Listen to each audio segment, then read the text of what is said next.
അമേരിക്കയെ പിന്തള്ളി ഒന്നാം നമ്പർ സൂപ്പർ പവർ ആകുക എന്നതാണ് ചൈനയുടെ പ്രാഥമിക ദേശീയ ലക്ഷ്യം. ഈ ദൗത്യം നിറവേറ്റാൻ ചൈന രണ്ട് ദരിദ്ര രാജ്യങ്ങളായ ഉത്തര കൊറിയയും പാകിസ്ഥാനെയും പിന്തുണയ്ക്കുന്നു.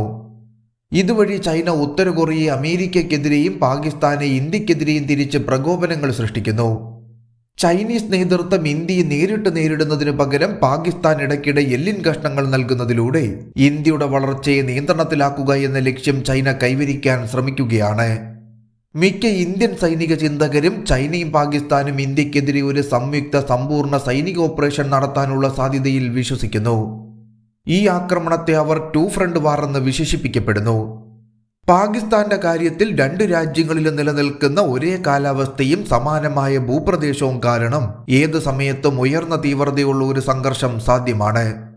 എന്നാൽ ചൈനയുടെ കാര്യത്തിൽ സൈനിക ശേഷിയേക്കാൾ കാലാവസ്ഥ ഒരു പ്രതികൂല സാഹചര്യമായി പ്രവർത്തിക്കുന്നു. അതായത് ഉത്തരേന്ത്യയിലെ ചൈന ഇന്ത്യ അതിർത്തികളിൽ മിക്ക സമയങ്ങളിലും ഏറ്റവും പ്രതികൂലമായ കാലാവസ്ഥയാണ് അനുഭവപ്പെടുന്നത്. അതിശൈത്യം മനുഷ്യനും യന്ത്രത്തിനും കഠിനമായ ആയാസമുണ്ടാക്കുന്നു എന്നതുകൂടാതെ വാസയോഗ്യമല്ലാത്തതും ദുർഘടവുമായ ചില ഭൂപ്രദേശങ്ങളും 3 കിലോമീറ്ററിലധികം ഉയരവും ചൈനയ്ക്ക് പ്രതികൂല സാഹചര്യം സൃഷ്ടിക്കുന്നു. നമ്മുടെ എതിരാളികളുടെ സൈനിക ലക്ഷ്യങ്ങൾ നോക്കുകയാണെങ്കിൽ ചൈനയുടെ കാര്യത്തിൽ അരുണാചൽ പ്രദേശിലേക്കുള്ള പ്രവേശനവും പാകിസ്ഥാന്റെ കാര്യത്തിൽ ജമ്മു കാശ്മീരിലേക്കുള്ള പ്രവേശനവുമാണ്. ഇപ്പോൾ ഉയരുന്ന മറ്റൊരു ചോദ്യം, ചൈനയ്ക്ക് സ്വന്തം സൈനിക നീക്കത്തിലൂടെ ഇന്ത്യയെ കീഴടക്കാൻ സാധിക്കുമോ, അതോ പാകിസ്ഥാന്റെ സഹായത്തോടെയുള്ള ടു ഫ്രണ്ട് വാർ വേണ്ടിവരുമോ ഇന്ത്യയെ കീഴടക്കാൻ എന്നുള്ളതാണ്. ഇന്നത്തെ വീഡിയോയിൽ ഈ വിഷയങ്ങൾ നമുക്കൊന്ന് വിശദമായി ചർച്ച ചെയ്യാൻ ശ്രമിക്കാം. ചൈനയുടെ ഭൂതകാലത്തെക്കുറിച്ചൊരു പഠനം കാണിക്കുന്നത് സ്വന്തം താൽപ്പര്യങ്ങളെ നേരിട്ട് ബാധിക്കാത്തിടത്തോളം ഒരു സംഘടനത്തിലും ചൈന ഒരിക്കലും ഇടപെടില്ല എന്നതാണ്. അതായത് പാകിസ്ഥാന്റെ ജമ്മു കാശ്മീർ പ്രവേശനത്തെ ഒരു രീതിയിലും ചൈന സഹായിക്കില്ല.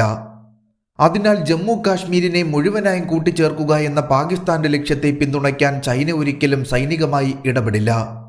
അക്സായ് ചിൻ മേഖലയുടെ 37,185 ചതുരശ്ര കിലോമീറ്റർ ചൈന കൈവശപ്പെടുത്തിയിരിക്കുന്നു. കൂടാതെ കാരക്കോറ ഹൈവേ നിർമ്മിക്കാൻ പാകിസ്ഥാൻ ചൈനയ്ക്ക് 5,187 ചതുരശ്ര കിലോമീറ്റർ സ്ഥലവും നൽകിയിരിക്കുന്നു.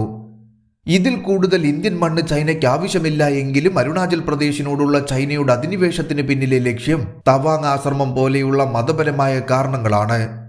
അതിനാൽ പാകിസ്ഥാനെ സഹായിക്കുക എന്ന ഒറ്റ കാരണത്താൽ ചൈന ഇന്ത്യയുമായി സൈനികമായി ഇടപെടില്ല എന്നത് വ്യക്തമാണ്. പകരം ഇന്ത്യയിൽ ദുർബലമായ ഒരു സർക്കാർ നിലനിൽക്കുമ്പോൾ അരുണാചൽ പ്രദേശിനെ കൂട്ടിച്ചേർക്കാൻ ഭാവിയിൽ ചൈന ശ്രമിച്ചേക്കാമെന്ന് വിശ്വസിക്കപ്പെടുന്നു. യുക്തിസഹമായൊരു നിഗമനത്തിലെത്താൻ ചൈനീസ് സൈന്യത്തിന്റെ, പ്രത്യേകിച്ച് PLA എയർഫോഴ്സിന്റെ ഒരു ഡിജിറ്റൽ വിലയിരുത്തൽ അത്യന്താപേക്ഷിതമാണ്. 1962 യുദ്ധസമയത്ത് ഇന്ത്യയുടെ രാഷ്ട്രീയ നേതൃത്വം പൂർണ്ണമായും പ്രവർത്തനക്ഷമമായ ഇന്ത്യൻ വ്യോമസേനയെ ഉപയോഗിച്ചിരുന്നില്ല. കാരണം ചൈന കൊൽക്കത്തയിൽ ബോംബാക്രമണം നടത്തുമെന്ന് അന്നവർ വിശ്വസിച്ചിരുന്നു. ടിബറ്റ് ഓട്ടോണമസ് റീജിയൻ ആസ്ഥാനമായുള്ള ചൈനീസ് വ്യോമസേനയുടെ ഘടകങ്ങൾ പ്രവർത്തന അന്തരീക്ഷം കാരണം കുറഞ്ഞ ശേഷിയുള്ളതാണ് എന്നതാണ് യഥാർത്ഥ വസ്തുത. കൂടാതെ ചൈനയുടെ പ്രധാന ഭൂപ്രദേശത്തെ അടിസ്ഥാനമാക്കിയുള്ള ചൈനീസ് വ്യോമസേനാ ഘടകങ്ങൾക്ക് വളരെ പരിമിതമായി മാത്രമേ ഇന്ത്യയുടെ ആഴത്തിലുള്ള ലക്ഷ്യങ്ങൾ ആക്രമിക്കാൻ കഴിയൂ.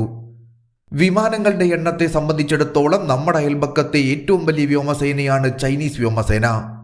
കൂടാതെ ലോകത്തിലെ ഏറ്റവും വലിയ 4ാമത്തെ വ്യോമസേനയാണ് പീപ്പിൾസ് ലിബറേഷൻ ആർമി എയർഫോഴ്സ് എന്നത്. ടിബറ്റ് പ്രദേശത്തിൽ നിന്നും വ്യത്യസ്തമായി ചൈനയിലെ മെയിൻലാൻഡിൽ നിന്നുള്ള വ്യോമസേനയുടെ പ്രവർത്തനങ്ങൾ സാധ്യമാണെങ്കിലും ഉൾപ്പെട്ടിരിക്കുന്ന ദൂരങ്ങൾ കാരണം ഫലപ്രാപ്തി ഉണ്ടാകാൻ സാധ്യത കുറവാണെന്ന് ചൈന വിശ്വസിക്കുന്നു. ടിബറ്റ് ഓട്ടോണമസ് റീജിയണിലെ ചൈനീസ് വ്യോമസേനയുടെ കഴിവ് വിലയിരുത്തുന്നതിന് പ്രാദേശിക ഭൂമിശാസ്ത്രത്തെയും ഭൂപ്രദേശത്തെയും കുറിച്ചുള്ള ധാരണ അത്യാവശ്യമാണ്. ചൈനീസ് ആയുധ സേനയുടെ 7 സൈനിക മേഖലകളിൽ 2 മാത്രമാണ് ഇന്ത്യയുടെ എതിർവശത്തുള്ളത്. അതായത് ലാൻസോ MR ലഡാക്ക് സെക്ടറിന് എതിർവശത്തും ചെങ്ഡു MR ഇന്ത്യയുടെ വടക്ക് കിഴക്കൻ ഭാഗത്തായും സ്ഥിതി ചെയ്യുന്നു. കൂടാതെ ഈ സൈനിക മേഖലകളെ സൈനിക ജില്ലകളായും തിരിച്ചിരിക്കുന്നു. അതായത് ചെങ്ഡു MR മേഖലയിലെ 2 സൈനിക ജില്ലകളിലൊന്ന് മ്യാൻമാറിന് എതിർവശത്തായുള്ള യുനാനും അസം, സിക്കിം, അരുണാചൽ എന്നിവയ്ക്ക് എതിർവശത്തായുള്ള സിസാങ്ങുമാണ്. അതോടൊപ്പം ലാൻസോ MRൽ ഉത്തർപ്രദേശ്, ഹിമാചൽ പ്രദേശ്, ലഡാക്ക് എന്നിവയ്ക്ക് എതിർവശത്തായുള്ള സൗത്ത് സിൻജിയാങ് സൈനിക ജില്ലയും ലഡാക്കിനോട് ചേർന്ന് ഈസ്റ്റ് സിൻജിയാങ് സൈനിക ജില്ലയും നമ്മളെ അഭിമുഖീകരിക്കുന്നു. ചൈനീസ് വ്യോമസേനയ്ക്ക് എയർ ഓപ്പറേഷൻ ആരംഭിക്കാൻ കഴിയുന്ന 15 പ്രവർത്തന ബേസുകൾ ഈ 2 സൈനിക മേഖലകളിലുമായുണ്ട്. സാധ്യതയുള്ള തന്ത്രപരമായ യുദ്ധമേഖലകളിൽ സ്ഥിതി ചെയ്യുന്ന എയർഫീൽഡുകൾ പരിഗണിക്കുകയാണെങ്കിൽ എണ്ണം വെറും 5 കുറയുന്നു. ഈ എയർഫീൽഡുകൾ ഖോട്ടാൻ, ഹോപ്പിംഗ്, കോങ്കസോങ്, ഡോൺഷൂൺ, പങ്ത എന്നിവയാണ്. ഖോട്ടാൻ ഒഴികെ മറ്റ് 4 എയർഫീൽഡുകളും ശരാശരി 4000 മീറ്റർ ഉയരത്തിലാണ്. അതേസമയം 1400 മീറ്റർ മാത്രം ഉയരമുള്ള ഖോട്ടാൻ ശ്രീനഗറിന്റെ അതേ ഉയരത്തിലാണ് എന്നത് ശ്രദ്ധേയമാണ്. ലളിതമായി പറഞ്ഞാൽ ഉയരം ഒരു വിമാനത്തെയും മനുഷ്യനെയും ഒരുപോലെ ബാധിക്കുന്നു. ഉയരം കൂടുന്നതിനനുസരിച്ച് വിമാനങ്ങളുടെ ആക്രമണശേഷിയോടൊപ്പം ഭാരം വഹിക്കാനുള്ള ശേഷിയും ഗണ്യമായി കുറയുന്നു. ചൈനീസ് വ്യോമസേന TU-16, Q-5, IL-28, J-8 തുടങ്ങിയ കാലഹരണപ്പെട്ടതും പഴയതുമായ വിമാനങ്ങളെ ആശ്രയിക്കുന്നത് തുടർന്നു പോരുന്നു. ആധുനിക ഫ്ലീറ്റിൽ സുഖോയ് 27, സുഖോയ് 30, സുഖോയ് 35 എന്നിവയുടെ മിശ്രിതവും തദ്ദേശീയമായ J-20, JF-17 എന്നിവയും ഉൾപ്പെടുന്നു. Q-5, IL-28, J-8 എന്നിവയുടെ ലോഡ് വഹിക്കാനുള്ള ശേഷി പരിമിതമാണ്, അല്ലെങ്കിൽ ഫലപ്രദമല്ല എന്ന് കരുതപ്പെടുന്നു. എന്നാൽ TU-16 മതിയായ ഭാരം വഹിക്കാൻ കഴിയുമെങ്കിലും മലനിരകൾ നിറഞ്ഞ ഭൂപ്രദേശങ്ങളിലെ ഇവയുടെ പ്രവർത്തനം വളരെ സംശയാസ്പദമാണ്. വിൻറ്റേജ് റഡാറുകൾ പ്രവർത്തിപ്പിക്കുന്നത് വഴി റഡാർ കവർ ഇടത്തരം ഉയർന്ന തലത്തിൽ തൃപ്തികരമാണ്. എന്നിരുന്നാലും ഭൂപ്രദേശവും കുറച്ച് റഡാറുകളും കാരണം താഴ്ന്ന നിലയിലുള്ള റഡാർ കവർ നിലവിൽ ഫലപ്രദമല്ല. ഉയർന്ന ആൾട്ടിറ്റ്യൂഡിൽ ഭാരം വഹിക്കാനുള്ള ശേഷിയിലെ കുറവ് കാരണം ചൈനീസ് എയർഫോഴ്സിലെ എയർലിഫ്റ്റ് കഴിവുകൾ വളരെ പരിമിതമാണ്. ഉദാഹരണത്തിന് ഇന്ത്യൻ വ്യോമസേനയുടെ IL-76 ചണ്ഡീഗഡിൽ നിന്നും ലേയിലേക്ക് 40 ടൺ വഹിക്കാനാകും. എന്നാൽ ലേ ചണ്ഡീഗഡ് മടക്കയാത്രയിൽ ഇവയ്ക്ക് കഷ്ടിച്ച് പകുതി ലോഡോ അതിലും കുറവ് മാത്രമേ വഹിക്കാൻ സാധിക്കുകയുള്ളൂ. അതുപോലെ തന്നെ ഹെലിബോൺ കഴിവും ക്രമാതീതമായി കുറയുന്നു. ടിബറ്റ് മേഖലയ്ക്കുള്ളിലെ സൈനികർക്ക് വലിയ തോതിലുള്ള ഉപകരണങ്ങൾ കൈമാറുന്നതിനായി ഹെലികോപ്റ്റർ ഉപയോഗിക്കുന്നതും അസാധ്യമാണ്. ഉദാഹരണത്തിന് സമുദ്രനിരപ്പിൽ ഏകദേശം 2000 കിലോഗ്രാം ഉയർത്താൻ കഴിയുന്ന ഒരു Mi-17 ഹെലികോപ്റ്ററിന് ടിബറ്റൻ എയർഫീൽഡുകളിൽ വെറും 100 കിലോഗ്രാം മാത്രമേ വഹിക്കാൻ സാധിക്കുകയുള്ളൂ. അതിനാൽ പൂർണ്ണമായും സജ്ജീകരിച്ച ഒരു ബറ്റാലിയൻ വലിപ്പത്തിലുള്ള സേനയെ എയർഡ്രോപ്പ് ചെയ്യാനുള്ള കഴിവ് ചൈനയെ സംബന്ധിച്ചിടത്തോളം അസാധ്യമാണ്. ഏകദേശം 10,000 അടി ഉയരത്തിലുള്ള ടിബറ്റൻ പീഠഭൂമിയിലെ ഹെലിബോൺ ആക്രമണത്തെക്കുറിച്ച് ഇന്ത്യൻ സൈന്യം ചർച്ച തുടരുന്നുണ്ടെങ്കിലും ഓരോ ഹെലികോപ്റ്ററിനും ആ ഉയരത്തിൽ 2 പൂർണ്ണ സജ്ജരായ സൈനികരെ പോലും കൊണ്ടുപോകാൻ കഴിയില്ല എന്നതാണ് യാഥാർത്ഥ്യം. ഇനി നമുക്ക് ടിബറ്റൻ മേഖലയിലെ ചൈനീസ് എയർഫോഴ്സിന്റെ കേപ്പബിലിറ്റിയെ പറ്റി ഒന്ന് വിശദമായി നോക്കാം. സുഖോയ് 27, സുഖോയ് 30, J-20, JF-17 എന്നിവ മാത്രമാണ് നിലവിലെ ഈ മേഖലയിലെ ഫലപ്രദമായ സ്ട്രൈക്ക് ഘടകങ്ങൾ.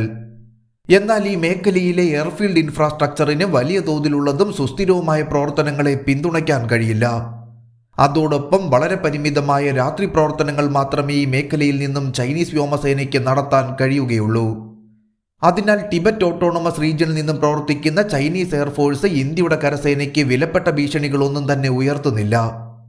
കഴിഞ്ഞ 30 വർഷമായി പാകിസ്ഥാൻ വ്യോമസേന അതിന്റെ ശക്തിയും ഫയർ പവറും ക്രമേണ കുറച്ചിരിക്കുന്നു. അമേരിക്കയിൽ നിന്നുള്ള പുതിയ F-16 ചൈനയിൽ നിന്നുള്ള JF-17 പാകിസ്ഥാന്റെ സ്ട്രൈക്ക് ശേഷിയെ ചെറുതായി വർദ്ധിപ്പിച്ചിട്ടുണ്ടെങ്കിലും JF-17 സേവനക്ഷമതയും പ്രവർത്തനപരമായ ഉപയോഗവും ചൈനയും പാകിസ്ഥാനെയും ആശങ്കപ്പെടുത്തുന്നു. സ്പെയറുകളുടെ രൂക്ഷമായ ക്ഷാമം കാരണം മിറാഷ് വേരിയന്റുകളും F-7Pയും നിലവിൽ മോശമവസ്ഥയിലാണ്. അതിനാൽ ഒരേ സമയം 1 ഡസനിലധികം ഇന്ത്യൻ വ്യോമസേനാ താവളങ്ങൾ പ്രവർത്തനരഹിതമാക്കാൻ പാകിസ്ഥാന് മതിയായ ആയുധങ്ങൾ നിലവിലില്ല. നിലവിലുള്ള ജിയോ സ്ട്രാറ്റജിക് സാഹചര്യത്തിൽ പാശ്ചാത്യ രാജ്യങ്ങളിൽ നിന്നും 4ാം അല്ലെങ്കിൽ 5ാം തലമുറയിലെ ആധുനിക യുദ്ധവിമാനങ്ങളൊന്നും പാകിസ്ഥാൻ വ്യോമസേന സ്വന്തമാക്കാൻ സാധ്യതയില്ല. ചൈനയുടെ JF-17 മാത്രമാണ് ഏറ്റവും പുതിയ ഏറ്റെടുക്കലെങ്കിലും ഇവയുടെ എയ്റോ എഞ്ചിനുകൾ കാരണം ഇവയ്ക്ക് ഗുരുതരമായ പ്രവർത്തന പ്രശ്നങ്ങൾ ഉണ്ടാകുമെന്ന് കരുതപ്പെടുന്നു. മൊത്തത്തിൽ വികലമായ ഏറ്റെടുക്കൽ നയങ്ങൾ കാരണം ഇന്ത്യൻ എയർഫോഴ്സ് സ്ക്വാഡ്രോണുകളും വർഷങ്ങൾ കഴിയുന്തോറും ക്ഷയിച്ചുകൊണ്ടിരിക്കുകയാണ്. എന്നിരുന്നാലും 2030ഓടെ ഇന്ത്യൻ വ്യോമസേനയിലേക്ക് സംഭവിക്കുന്ന ഫോഴ്സ് മൾട്ടിപ്ലയറുകളുടെ കൂട്ടിച്ചേർക്കൽ കൂടുതൽ പേശിയും പ്രവർത്തന വഴക്കവും നൽകുമെന്നതും ഉറപ്പാണ്. അതോടൊപ്പം 2 മുന്നണി യുദ്ധം 30 ദിവസം നീണ്ടു നിൽക്കുന്ന സാഹചര്യത്തിൽ 30 സ്ക്വാഡ്രോൺ മൂല്യമുള്ള പോരാളികളുടെ നിലവിലെ ശക്തി ഇന്ത്യയെ സംബന്ധിച്ചിടത്തോളം വളരെ ശക്തമാണ്. എന്നിരുന്നാലും ഇന്ത്യൻ വ്യോമസേനയുടെ ആശങ്ക പ്ലാറ്റ്ഫോമുകളുടെ കുറവല്ല, പകരം ആയുധങ്ങളുടെ ഗുരുതരമായ ക്ഷാമമാണ്. നമ്മുടെ പ്രിസിഷൻ ഗൈഡഡ് മ്യൂണിഷൻ ഇൻവെന്ററി വളരെ ചെറുതായതിനാലും ആഭ്യന്തരമായി ഒരു PGM പോലും നിർമ്മിക്കാത്തതിനാലും വിലയേറിയ ആയുധങ്ങൾ ഇറക്കുമതി ചെയ്യേണ്ടി വരുന്നു. ഇന്ത്യൻ വ്യോമസേന 45 ഫൈറ്റർ സ്ക്വാഡ്രോൺ എന്ന മാനസികാവസ്ഥ ഉപേക്ഷിച്ച് പകരം വൻതോതിൽ ഇടത്തരം ലിഫ്റ്റ് ശേഷി നേടിയെടുക്കുന്നതിൽ ശ്രദ്ധ കേന്ദ്രീകരിക്കണം. നിലവിൽ ഇന്ത്യൻ വ്യോമസേന 30 സ്ക്വാഡ്രോൺ യുദ്ധവിമാനങ്ങൾ പ്രവർത്തിപ്പിച്ചു പോരുന്നു. 1962 നാണംകെട്ട തോൽവി കാരണം ഇന്ത്യൻ മനസ്സുകളിൽ ആഴത്തിലുള്ള മുറിവ് അവശേഷിക്കുകയും പരമ്പരാഗത ചൈനീസ് സൈന്യത്തിന്, പ്രത്യേകിച്ച് ചൈനീസ് വ്യോമസേനയ്ക്ക് സാങ്കല്പിക കഴിവ് നൽകിക്കൊണ്ട് ചൈനയെ ഉയർത്തിക്കാണിക്കുകയും ചെയ്തു പോരുന്നു. ചൈനയും പാകിസ്ഥാനും ഉൾപ്പെടുന്ന രണ്ട് മുന്നണി യുദ്ധ സാഹചര്യത്തിന് ഒരു സാധ്യതയുമില്ല എന്ന് തെളിയിക്കുന്ന വാദങ്ങൾ നമുക്കൊന്ന് നോക്കാം. ഒരു യുദ്ധം 30 മുതൽ 40 ദിവസം വരെ നീണ്ടു നിന്നാൽ പിടിച്ചു നിൽക്കാനുള്ള ശക്തിയോ ആയുധമോ നിലവിൽ പാകിസ്ഥാനില്ല എന്നതൊരു വസ്തുതയാണ്. അതോടൊപ്പം ഇന്ത്യൻ സായുധ സേനയെ നിർവീര്യമാക്കാൻ ചൈനയ്ക്ക് സൈനികമായി കഴിവില്ല എന്നതും മറ്റൊരു വസ്തുതയാണ്. ഇന്ത്യക്കുള്ളിലെ പലർക്കും ചൈന സ്നേഹം കൂടുതലായതിനാൽ ചൈന മികച്ചതാണ് എന്ന് പറയുന്നുണ്ടെങ്കിലും ഇന്ത്യൻ സായുധ സേനയ്ക്കും വ്യോമസേനയ്ക്കും മുന്നിൽ ചൈനയ്ക്ക് പിടിച്ചു നിൽക്കാൻ നിലവിലെ സാഹചര്യത്തിൽ കഴിയില്ല എന്നതാണ് സത്യം.